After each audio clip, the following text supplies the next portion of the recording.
Badan Wakaf Indonesia sudah meluluskan hampir 5.000 nazir yang sertifikat seperti ya kita pada malam hari ini. Nah, tentu ini menjadi tantangan buat kita. Apa yang sudah kita buat untuk peradaban wakaf di Indonesia, minimal di lingkungan kita. Di lingkungan kita yang menjadi tanggung jawab kita. Apa yang menjadi tanggung jawab kita terhadap amanah ini. Bapak Ibu, soalnya saya bagi ini ya, izin saya bagikan slide ya.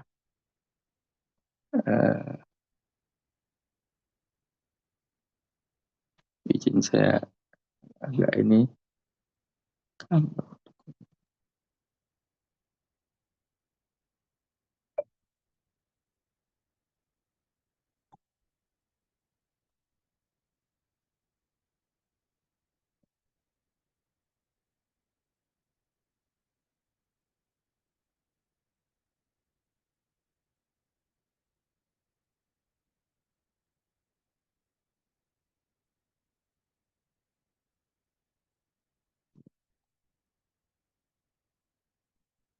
Apakah sudah terlihat Bapak Ibu? Alhamdulillah Izin sudah. Bapak Ibu? Ya, Sudah ya? sudah. Sudah terlihat ya? Baik, insya Allah kita akan diskusi mengenai apa-apa insight yang bisa kita diskusikan untuk penguatan nazir. Kita ketahui bahwa ada dua aspek yang menjadi tanggung jawab kita, apakah itu wakaf sosial atau wakaf komersial. Apakah wakaf uang atau wakaf melalui uang. Nah, ini basic yang harus kita kembali pahami. Nah, saya yakin dan percaya bahwa Bapak Ibu yang sudah sertifikasi, certified, ini sudah menjadi basicnya bisa membedakan mana yang wakaf sosial, mana yang wakaf komersial.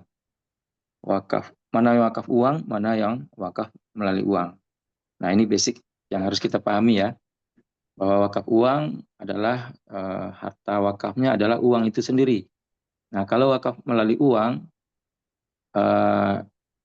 belum tentu wakafnya, harta wakafnya, objeknya berupa uang. Bisa jadi aset yang dikumpulkan melalui uang. Gitu. Nah, kalau wakaf sosial, tentu programnya adalah program sosial. Nah, seperti masjid, pesantren, dan hal-hal yang bersifat sosial. Kemudian kalau wakaf komersial, tentu aktivitasnya, objeknya adalah hal-hal yang menghasilkan laba dengan nilai pokok yang dipertahankan dan laba yang diproduktifkan. Sehingga laba inilah yang akan menjadi sedekah, yang akan menjadi disalurkan, didistribusikan kepada mauquf alaih. Nah, kita kembali mereview jenis-jenis wakaf.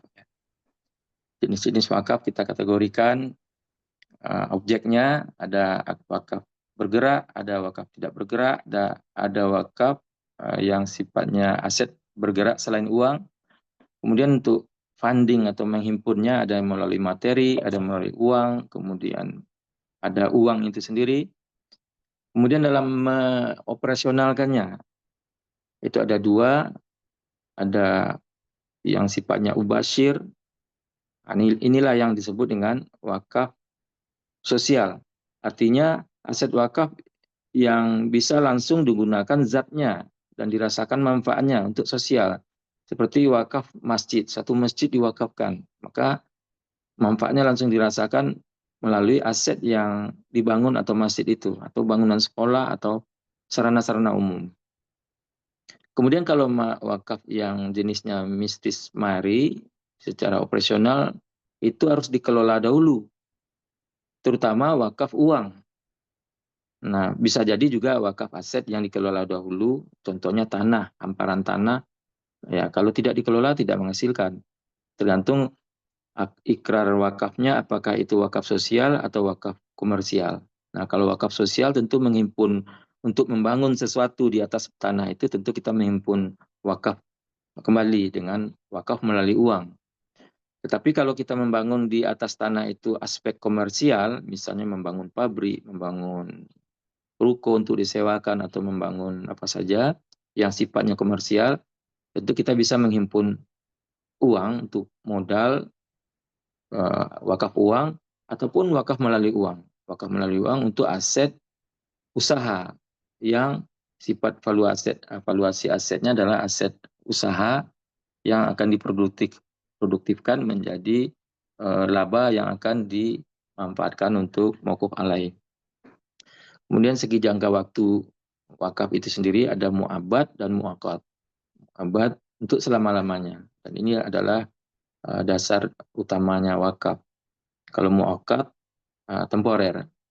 Nah, untuk penerima manfaat inilah desain yang perlu kita cermati. Penerima manfaat ini ada 3 kategori, ada ahli atau zuri, ada khairi dan mustarok.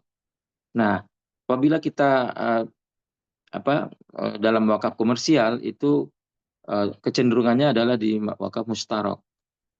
Artinya ada aspek modal yang dihimpun dari pewakaf, kemudian juga bisa kita tempatkan pewakaf sebagai mauquf alaih, sehingga ada pembagian pembagian dari laba itu yang persentasenya untuk si pewakaf sendiri, kemudian ada bagian untuk khairi, untuk sosial.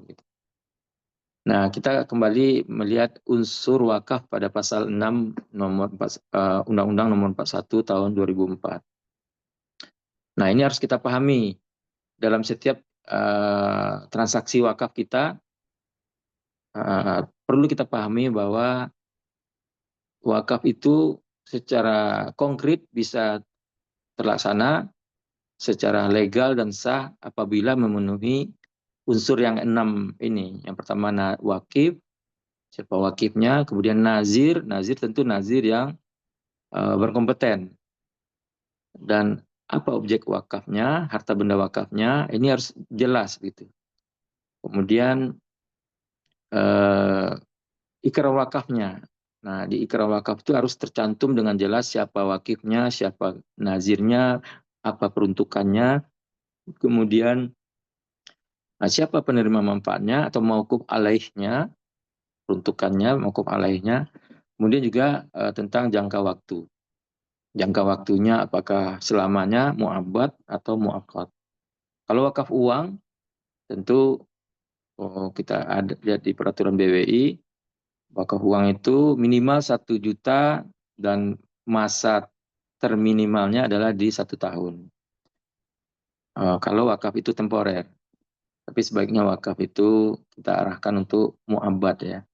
Nah, ini kembali kita lihat pasal 2 peraturan BWI nomor 2 tahun 2010 bahwa nazir wakaf itu harus memenuhi persyaratan.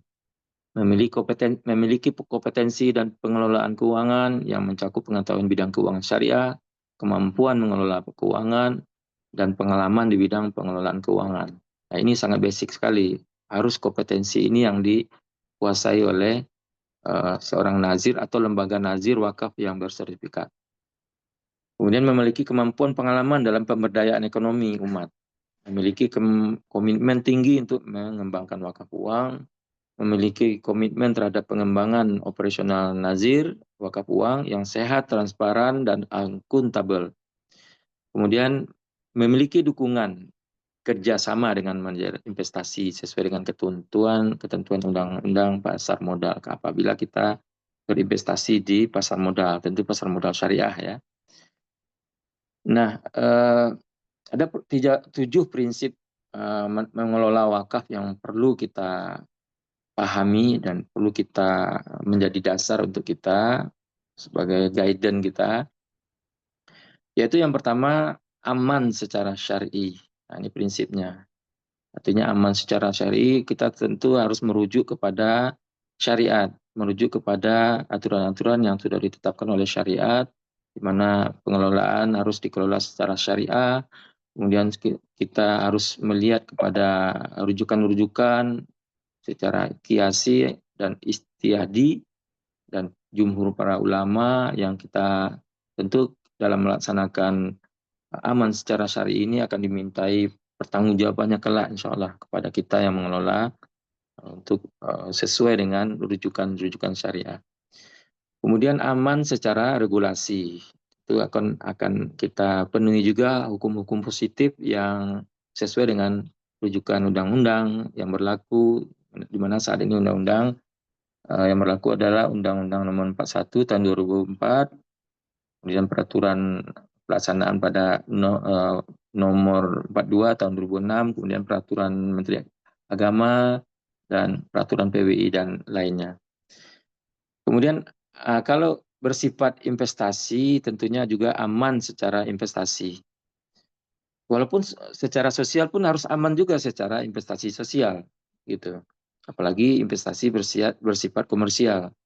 Maka untuk pilihan investasi komersial kita harus bijak dan harus menguasai kompetensi memilih risiko. Pilihan risiko yang bijak sesuai dengan tujuan investasi kita. Karena kita mungkin selama ini harus memahami kemampuan dan skill kita dalam memilih risiko. Ada risiko yang tinggi, menengah dan rendah. Kita harus paham juga bahwa high risk, high expected return. Selama ini kita mengenal bahwa high risk, high return itu sebenarnya salah. Tidak ada jaminan high risk adalah high return. Tetapi high risk itu adalah high expected atau artinya harapan. Harapan yang lebih tinggi untuk return atau keuntungan. Jadi juga kita jangan gegabah dalam menentukan investasi. Kemudian aman juga secara NKRI. Artinya aman secara program-program yang kita buat itu tentu harus kita lihat sisi dari keamanan, kedaulatan, keamanan dari persatuan, kesatuan, dan keutuhan bangsa kita. Jangan nanti kita buat program yang terlalu universal, ternyata membuat kedaulatan kita menjadi terganggu gitu. Ini contoh iseng aja ya Bapak Ibu ya. Contoh ada sebuah pulau ya yang sangat memadai dan itu diwakafkan misalnya. Dan wakaf terbuka untuk siapa saja, muslim dan non muslim boleh menerima manfaat wakaf. Sehingga nanti kalau misalnya aturan tidak kita buat, sehingga orang asing bisa menempati pulau itu. Ini contohnya, contoh iseng aja Bapak Ibu ya. Sehingga nanti akhirnya dikuasai oleh pihak asing, itu contohnya. Itu tidak aman secara kedaulatan. Kemudian aman secara persatuan, secara kesatuan dan keutuhan bangsa. Kita juga harus melihat aspek-aspek yang bersifat yang membangun dan menjaga keutuhan bangsa. Kemudian berorientasi yang kelima ya, berorientasi kepada mauquf alaih atau penerima manfaat atau beneficiary. Jadi apa yang kita buat di program itu harus berorientasi kepada penerima manfaat. Jangan hanya euforia program tapi tidak jelas tujuan konkret atau manfaatnya. Jadi orientasi kita harus jelas kepada manfaat dan penerima manfaatnya. Kemudian berorientasi kepada pertumbuhan. Pertumbuhan apa? Pertumbuhan impact dan value. Pertumbuhan dari dampak dan nilai. Pertumbuhan dari dampak dan nilai. Jadi kita berorientasi kepada adanya pertumbuhan dampak dan pertumbuhan nilai dari aset wakaf yang kita kelola itu. Jangan malah nilainya tambah merosot gitu ya. Contoh misalnya wakaf uang ya, sederhana kita contohkan wakaf uang. Kita tidak tahu cara pengelolaannya, kita simpan di brankas misalnya. Kita jaga di brankas bertahun-tahun. Padahal itu tidak aman secara pertumbuhan karena tidak diapa-apakan saja nilai inflasi akan naik sehingga nilai uang itu akan turun gitu.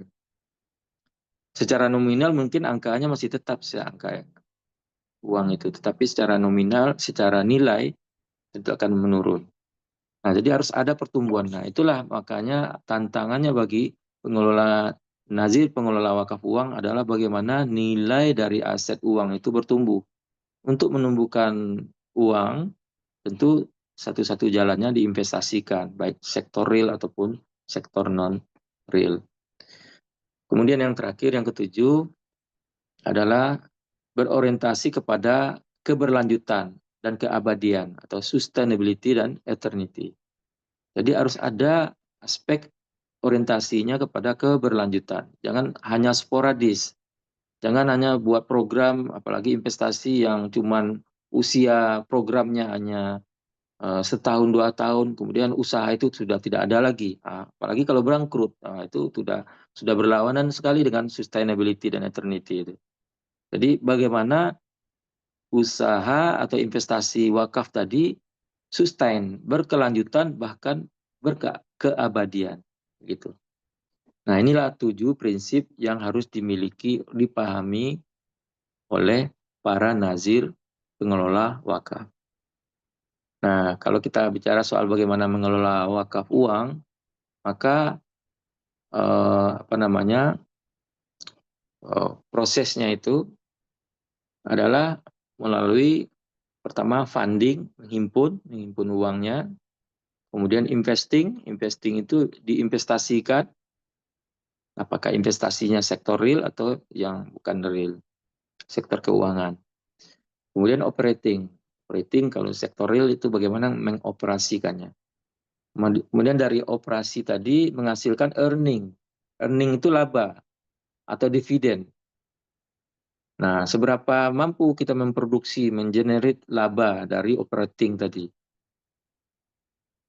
Nah, setelah laba itu didapatkan, maka distributing. Distributing itu menyalurkan manfaatnya sesuai dengan peruntukannya, sesuai dengan mauquf alaih yang sudah ditetapkan. Nah, jadi inilah alur proses dari pengelolaan wakaf uang. Kemudian pilihan investasi yang mungkin menjadi pilihan kita secara garis besar kita bisa bedakan pada 3 bagian. Pertama, instrumen keuangan syariah, yaitu di program instrumen keuangan syariah seperti investasi deposito syariah, obligasi sukuk syariah, reksadana dan lain-lain, dan di bank juga ada program mudharabah. Itu artinya investasi di instrumen keuangan syariah. Kemudian juga bisa diinvestasikan di underlying aset syariah. Underlying aset ini maksudnya ada nilai aset yang dimiliki oleh investasi tadi, seperti saham misalnya. Artinya saham itu ada kepemilikan. Nah, kepemilikan apa? Kepemilikan wakaf di saham itu. Berarti wakafnya berupa saham, atau saham wakaf gitu. Kemudian reksadana, ETV, kemudian di private equity, kemudian di emas, logam mulia, kemudian di tanah dan bangunan. Tentu di antara dua ini yang menjadi orientasi kita adalah imbal hasil ya. Mana imbal hasilnya yang lebih, ya mungkin ada plus minusnya antara kedua ini, instrumen keuangan syariah atau underlying aset syariah. Dan yang ketiga adalah direct investment syariah. Nah, direct ini adalah sektor real.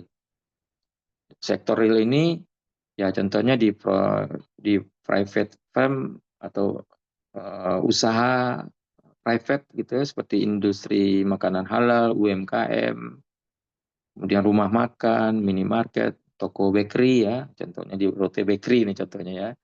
Kemudian di perkebunan, perikanan, peternakan itu usaha yang real, sektor real, private ya, yang sifatnya berkelanjutan. Jadi bisa saja kita investasikan di saham usaha sektor real ini. Nah, kemudian ada juga di private project base, artinya project yang sifatnya privasi ya. Misalnya ada kontrak project di situ kita bisa investasi untuk menghasilkan laba. Nah, tentu di direct investment ini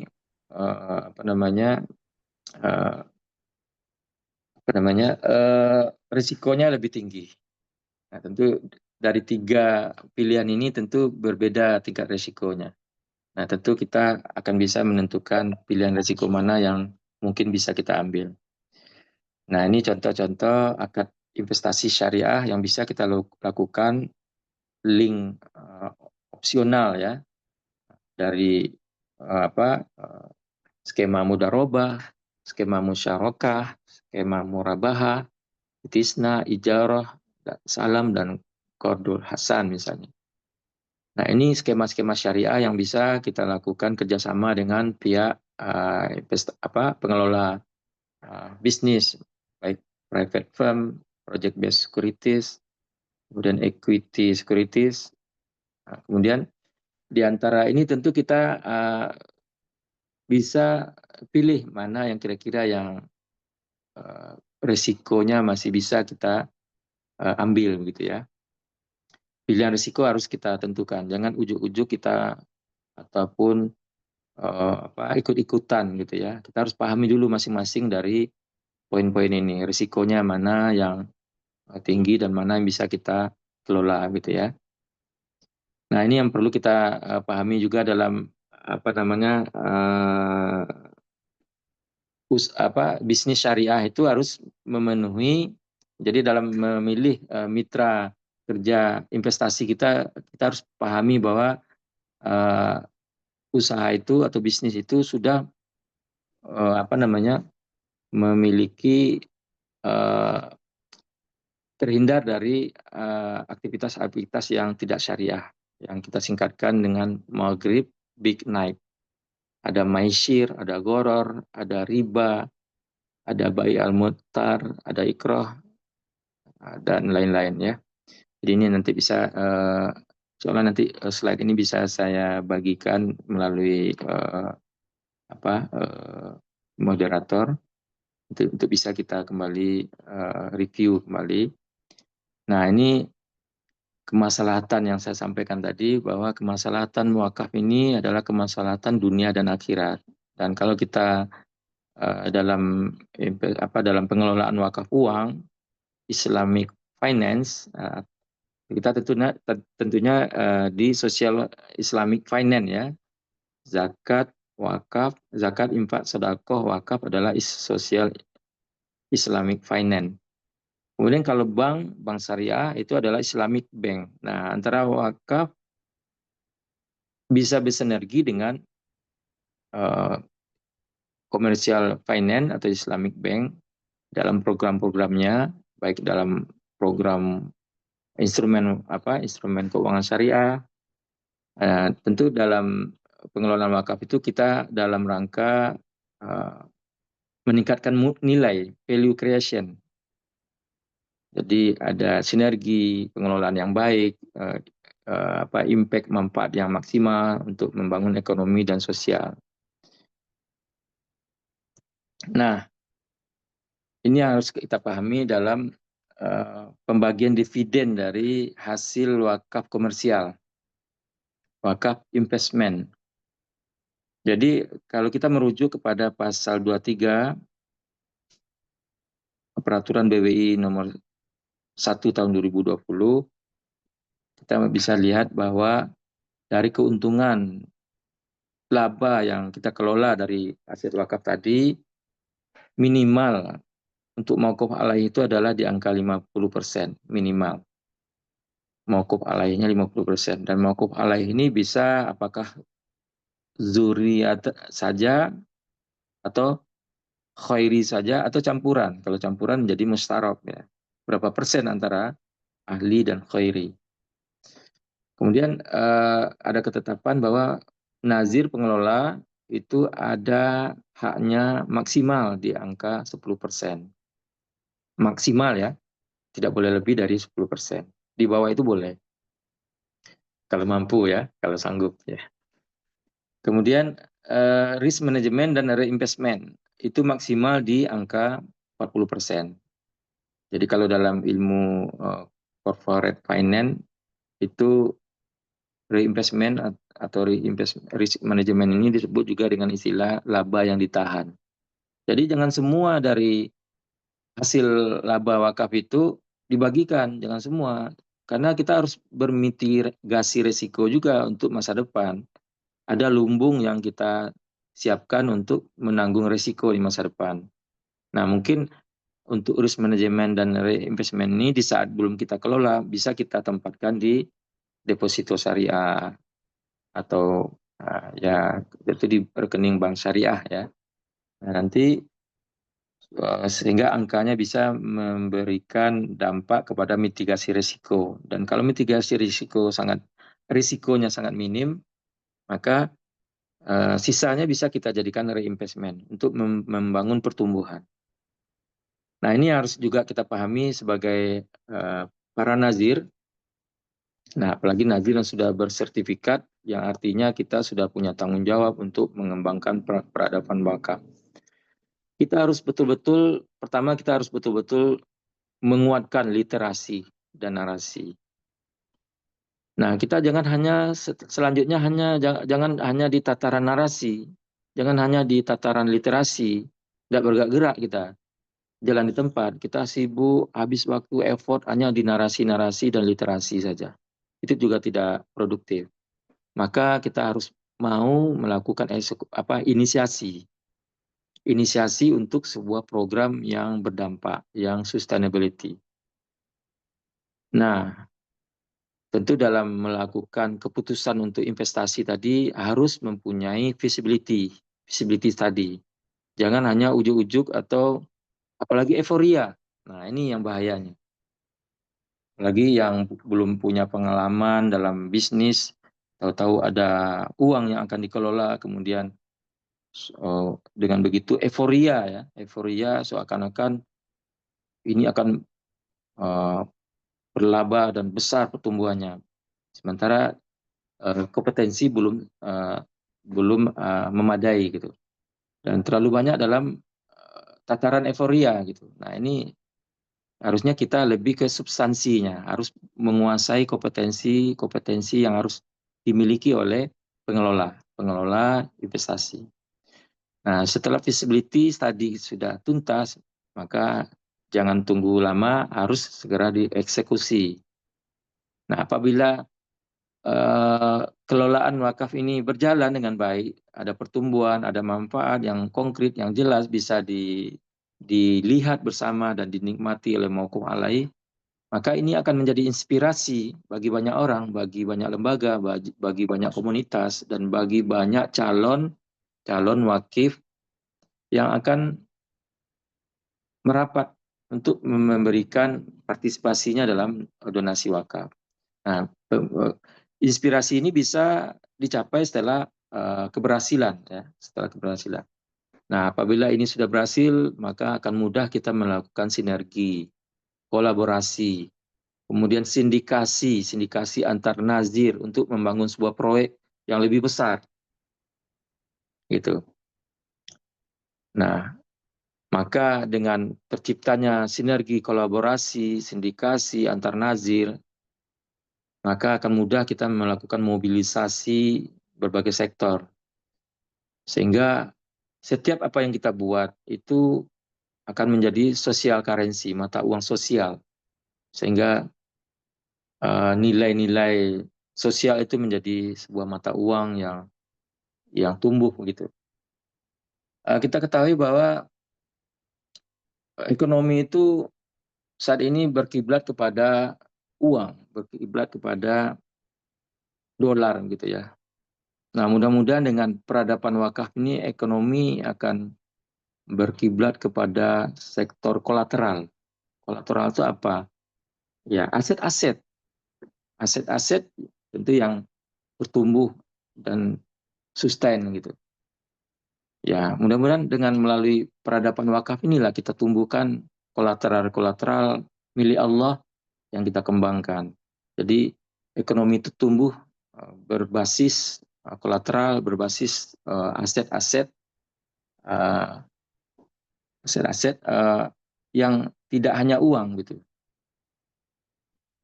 Baik, mungkin itu yang bisa sebagai pengantar diskusi kita pada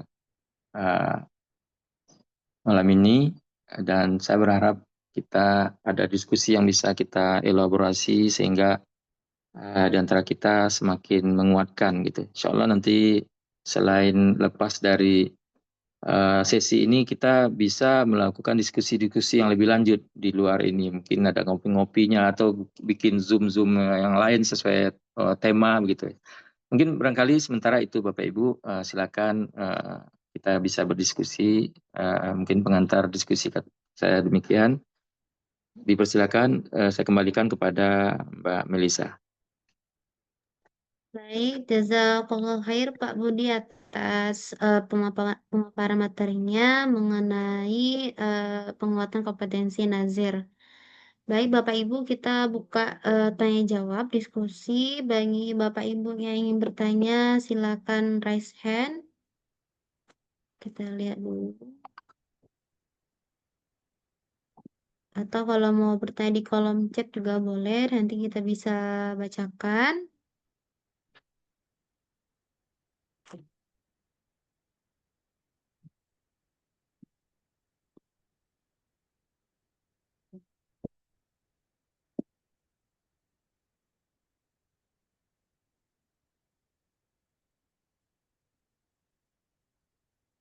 Atau boleh langsung buka open mic, karena belum ada yang raise hand ini.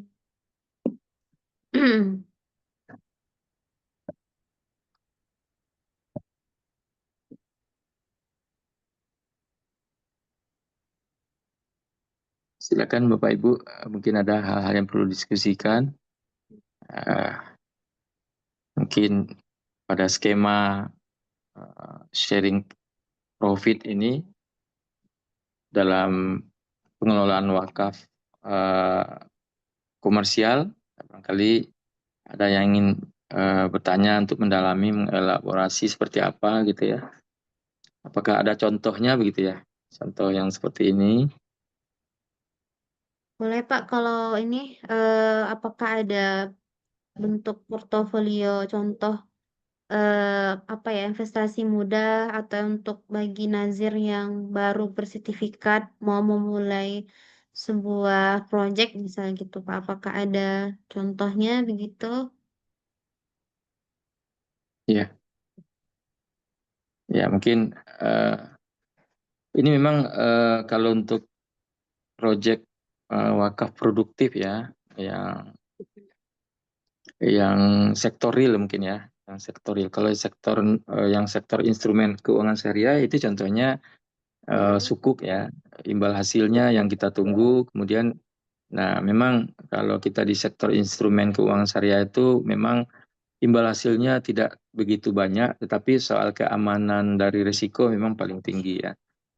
Kalau imbal hasil dari instrumen keuangan syariah itu biasanya tidak lebih, kurang lebih di 3-5% ya. Nah, kalau di underlying aset itu juga mengikut kepada naik turunnya aset itu, seperti emas misalnya.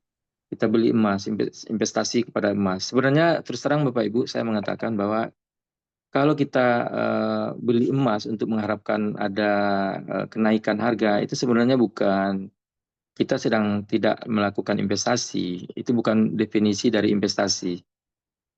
Itu lebih kepada spekulasi sebenarnya. Kita mengharapkan suatu saat emas akan naik gitu ya. Nanti saat itu ada selisih. Ya, begitu juga dengan apa namanya, dengan underlying aset lainnya seperti saham ya. Tapi apabila itu bisa kita buat perhitungan yang matang dengan hitung-hitungan yang baik, itu tentu itu bisa kita ambil sebagai pilihan. Ya, mudah-mudahan imbal hasil atau selisihnya bisa lumayan gitu ya. Nah, tetapi kalau di sektor real itu imbal hasilnya itu biasanya di sekitaran 30% sampai 40%. Apalagi yang usaha yang bersifat apa namanya, yang putarannya cepat seperti kuliner atau food and beverage gitu ya. Nah, jadi tentu kita kalau mau investasi di situ, kita harus pastikan dulu bahwa pengelolaannya adalah cukup expert atau sudah teruji. Kalau bisa usaha itu sudah berjalan di atas 6 tahun. Jangan baru membuat proposal, buka usaha, belum pernah nyoba, terus kita tanamkan di sektor yang ini. Nah, itu sama halnya dengan kisah yang apa startup yang pernah kita dengar himpun dana dengan luar biasa, kemudian melakukan investasi yang hanya lebih kepada iklan-iklan bakar-bakar duit, kemudian akhirnya ambruk gitu ya. Itu berisiko. Makanya kalau kita pilih pengelola investasi kita itu, yang pertama harus dipastikan pengelolaannya dengan syariah. Kemudian usaha itu sudah berjalan di atas 6 tahun, supaya kita bisa melihat apa namanya laporan keuangannya, kemampuan keuangannya, kemudian profesionalismenya, sehingga kita bisa mengukur tingkat keamanan dari investasi kita. Nah, apabila dari hasil kelolaan tadi mendapatkan pengembalian atau dividen, nah itulah pembagian dividen yang haknya wakaf tadi, inilah pembagiannya. Nah, kalau kita berinvestasi kepada sektor real, tentu kita bekerja sama dengan pihak lain. Bekerja sama dengan pihak lain itu tentu kita tentukan akadnya akad apa. Nah, kembali kita kepada seperti ini. Akadnya apakah pilihannya mudharabah atau musyarakah atau apapun yang disesuaikan dengan kesepakatan yang layak gitu ya. Sehingga kalau mudharabah berarti kita antara kita sebagai yang menginvestasikan kepada pihak yang mengelola, tentu akadnya ada nisbah antara pengelola dengan si pemilik modal yang diwakili oleh kita sebagai modal wakaf. Nah, biasanya nisbah itu misalnya 40-60, 30-70 gitu ya. Nah, 70-nya untuk siapa, 30-nya untuk siapa. Nah, itu kesepakatan. Nah, hasil yang haknya laba untuk wakaf tadi, nah itulah yang kita bagikan menjadi pembagiannya seperti ini. Gitu. Pembagian sesuai dengan rujukan pasal 23 Peraturan BWI nomor 1 tahun 2020. Gitu. Mungkin itu Mbak Melisa. Kalau Baik, ada Pak. pertanyaan atau diskusi yang lain, kami persilakan. Oke. Berarti itu contoh yang cukup aman ya, Pak ya. Nanti harus lihat terkait sepak terjangnya suatu instansi ya, Pak ya, apakah aman. Karena nilai wakaf itu harus dipertahankan ya, Pak ya, jangan sampai hilang. Ya, itu prinsip dari wakaf. Nilai Hmm. pokok harus kita pertahankan. Maka kita harus bijak dalam menempatkan investasi kita. Kalau wakaf kita adalah wakaf Mm-mm. komersial. Tapi kalau wakaf kita wakaf sosial, maka nilai pokoknya adalah aset yang ada itu, seperti masjid, tanah, atau bangunan gedung. Maka kita harus uh, punya anggaran untuk maintenance gedung atau aset tadi. Termasuk Perawatan ya, Pak. misalnya ya perawatan. Jangan sampai hancur. Termasuk misalnya aset wakafnya mungkin mobil, misalnya ambulan misalnya ya. Nah, itu harus sudah ada anggaran untuk maintenance-nya. Dari mana kita carikan? Nah, itu terserah skemanya apakah dari infak, sedekah atau dari wakaf produktif gitu. Nah, ambulan ini tentu ada masa usia residunya juga. Apalagi kalau tiap hari digunakan, nah, maka di 5 tahun nilai ekonomisnya sudah nol. Maka sebelum 5 tahun kita sudah bisa menghadirkan ambulan yang baru gitu. Karena nilai ekonomis dari mobil yang digunakan setiap hari itu dalam 5 tahun itu penyusutan. Ada penyusutan sehingga nilai ekonomisnya itu ya jadi nol gitu. Makanya pada kantor-kantor pemerintah kalau mobil yang sudah di atas 5 tahun, mobil dinas, itu biasanya dilelang dengan nilai yang kadang asal jadi duit gitu ya, nilai yang dilelang yang siapa yang mengambil yang tertinggi itulah diambil. Nah, itulah nilai residunya. Gitu. Maka kalau wakaf berupa kendaraan itu harus kita pertimbangkan juga hal yang seperti itu. Wakaf sosial misalnya ya. Baik, silakan Bapak Ibu. Baik, Bapak Ibu, ada yang bertanya kembali. Ini sih Pak, Pak, berapa peserta ada yang ini pengen di-share materi Bapak malam ini gitu. Mungkin Oh ya, insya Allah. Pak, ya, mungkin Insya pasca Allah nanti, dari selesai dari sini ya Pak ya. ya, insya Allah nanti saya titip ke Mbak Melisa dan bisa Ya, kita share di grup peserta nanti insya Allah. Dan saya terbuka untuk diskusi kapanpun kita bisanya ketemu di mana atau di luar sesi ini, insya Allah kita bisa saling sharing ya. Silakan Bapak Ibu. sedikit sedikit Share. boleh dari saya Pak, pertanyaan sedikit. Mungkin sudah dijelaskan sama Bapak mungkin tapi coba saya kalau misalnya misalnya nilai investasi ini Pak ya, menginvestasikan uang ya, wakaf uang gitu. Dan ternyata mengalami entah hilangkah atau misalnya nilainya turun tuh seperti apa tuh Pak biasanya eh, di lapangan ada berapa solusi atau bagaimana penyelesaiannya gitu. Iya, kita harus konkret dulu. Wakaf uangnya diinvestasikan dalam bentuk apa? Nah, kembali kita ke sini. Kalau wakaf uang diinvestasikan dalam bentuk apa? Kalau dalam bentuk instrumen keuangan syariah, insya Allah risikonya uh, sangat lebih minim gitu ya. Terutama di sukuk, deposito syariah dan lain-lain. Kalau di underlying aset, investasi kita seperti tadi ada nilai aset atau aset yang ditempatkan, contohnya tanah, emas, logam mulia atau saham. Nah, itu risikonya ya tentu kalau naik turunnya nilai aset itu. Nah, makanya sebelum kita menempatkan di underlying aset, maka pastikan bahwa ini prospeknya bagus gitu. Contohnya tanah ya.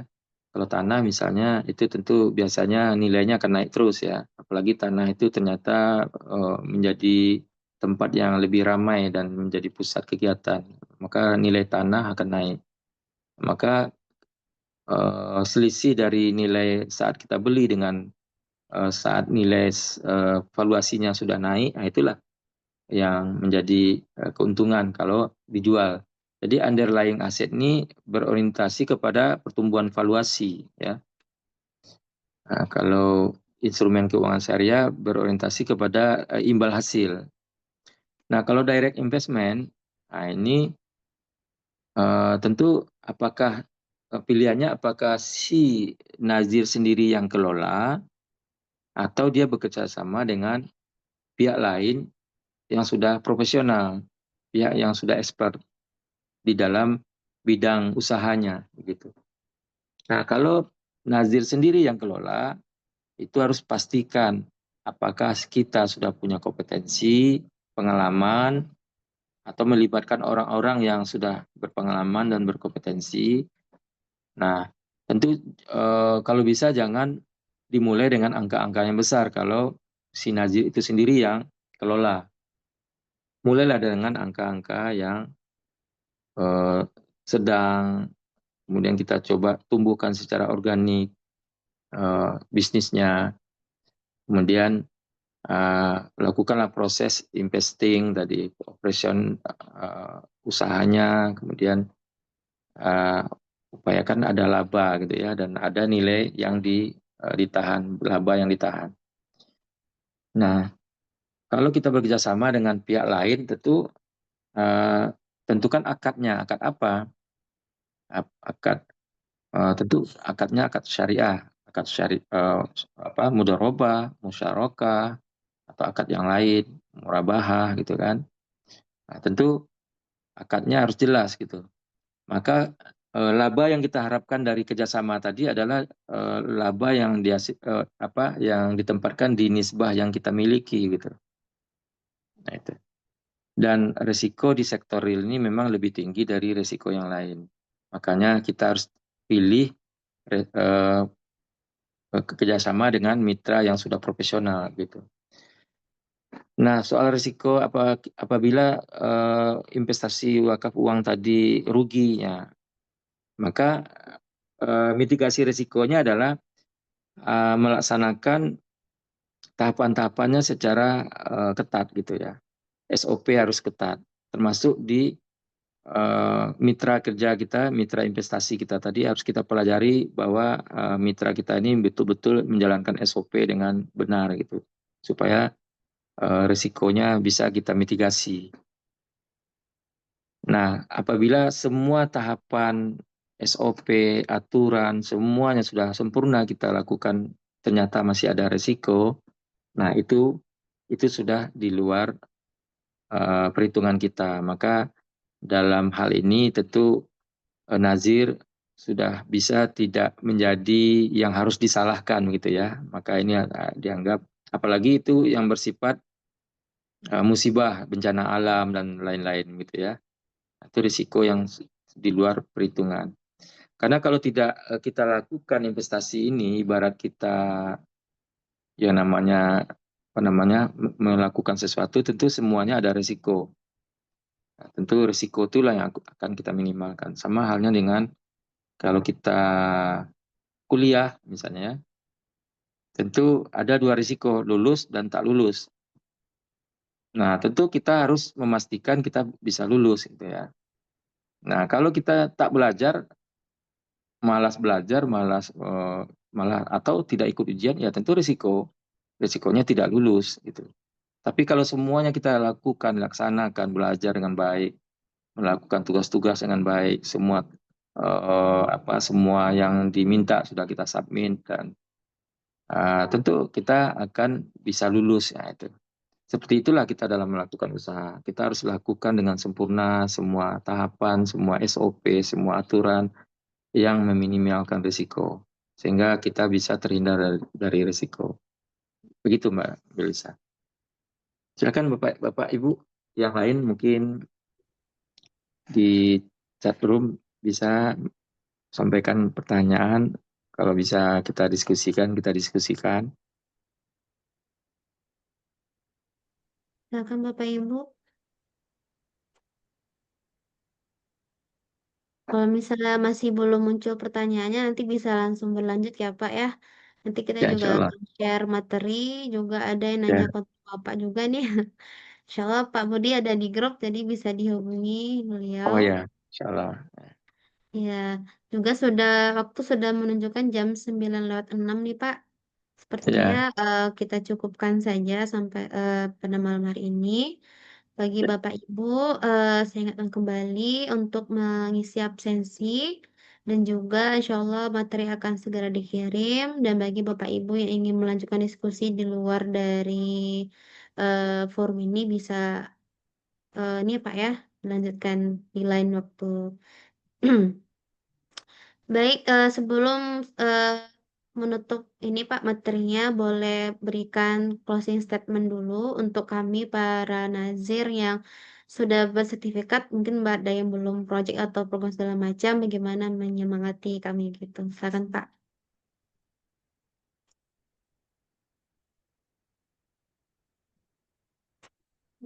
baik. Sebagai closing statement sesuai dengan apa namanya slide terakhir saya tadi, mari kita lakukan peradaban wakaf dengan tahapan-tahapan yang tadi saya sampaikan, kuatkan literasi dan narasi, kemudian jangan hanya sebatas literasi, jangan hanya di tataran narasi, kita harus segera untuk melakukan apa namanya eh, inisiasi. Nah, jadi inisiasi kita harus melakukan inisiasi. Kalau tidak melakukan inisiasi tidak jadi apa-apa gitu kan. Nah, setelah itu inisiasi kita sudah lakukan, kita pastikan visibility study-nya, kita pastikan tahapannya, kemudian baru kita eksekusi. Nah, semoga ini bisa kita eksekusi dan memberikan inspirasi bagi banyak orang. Nah, sehingga dengan begitu kita bisa berkolaborasi dan memobilisasi semua stakeholder dan apalagi bersindikasi dengan sesama nazir.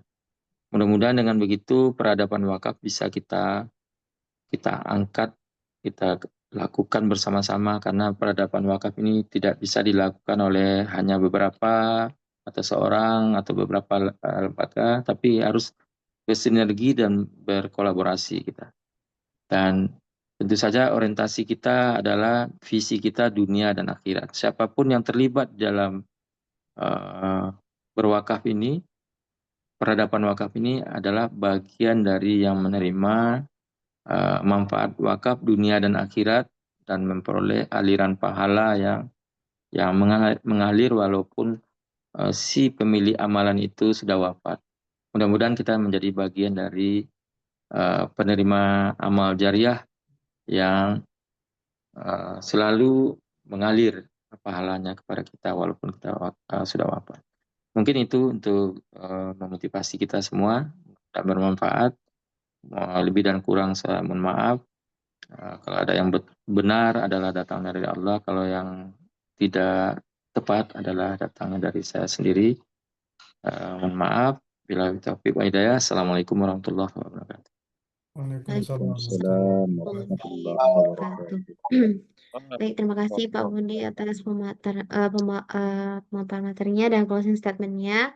Baik, Bapak Ibu, sebelum saya tutup forum ini, saya meminta izin Bapak Ibu untuk on kamera untuk foto dokumentasi. Diharapkan untuk sekiranya berkenan membuka sebentar. Ya, bagi yang bisa aktifkan virtual background dipersilakan. Bagi yang berkendala tidak apa-apa, tidak dipaksakan juga. Ini ada 2 slide, nanti mohon agak ditahan dulu ya Bapak Ibu ya. Yap, sudah. Berapa nih belum? Masih saya tunggu. Baik.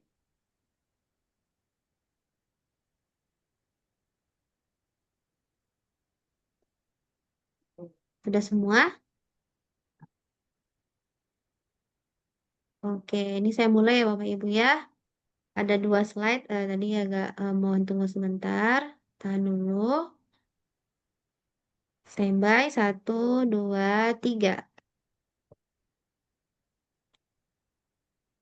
Oke, sebentar saya ambil dulu.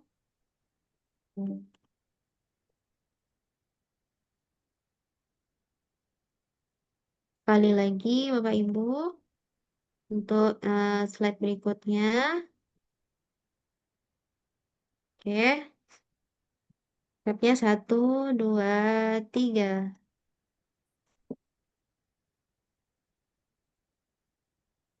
Sekali lagi, tadi ada kendala. Oke, 1, 2, 3.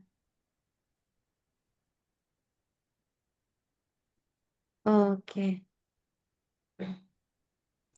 Baik Bapak Ibu, materi sudah disampaikan. Bagi Bapak Ibu yang juga ingin bertanya, dipersilakan di forum. Di luar forum juga bisa, di grup boleh juga, nanti materi akan disampaikan. Dan jika ada yang kurang jelas, nanti bisa lanjut lagi di grup juga. Bagi Bapak Ibu yang belum mengisi presensi, saya ingat kembali untuk mengisi. Di grup juga sudah di-share linknya. Dan dari saya sebagai moderator, mohon maaf atas segala kekurangan dan kesalahan saya mohon maaf. Kita tutup pada malam hari dengan bacaan hamdalah. Alhamdulillahirrahmanirrahim. Jangan lupa sampaikan untuk besok Kafaratul majelis. sesi Ya besok. Pak. Di sesi besok jangan lupa juga untuk Iya, insya Allah. Sisi besok ada lagi, itu terkait pengenalan tentang Nazir. Nazir ya Pak ya? iya sama, Tentang apa tapi Nazir. lebih Iya. ke non sertifikat. Iya. Iya, untuk persiapan bersertifikat. Kita tutup dengan bacaan doa kafaratul majelis. Subhanakallahumma bihamdika. Subhanakallahumma wa bihamdika. Asyhadu an la ilaha illa anta Astaghfiruka wa astaghfiruka atubu wa ilaik. atubu ilaik. Selamat beristirahat Bapak Ibu. Wassalamualaikum warahmatullahi wabarakatuh. Waalaikumsalam. Warahmatullahi wabarakatuh. Sampai ketemu Bapak Ibu. Terima kasih Bapak Sampai Ibu. ketemu. Selamat beristirahat.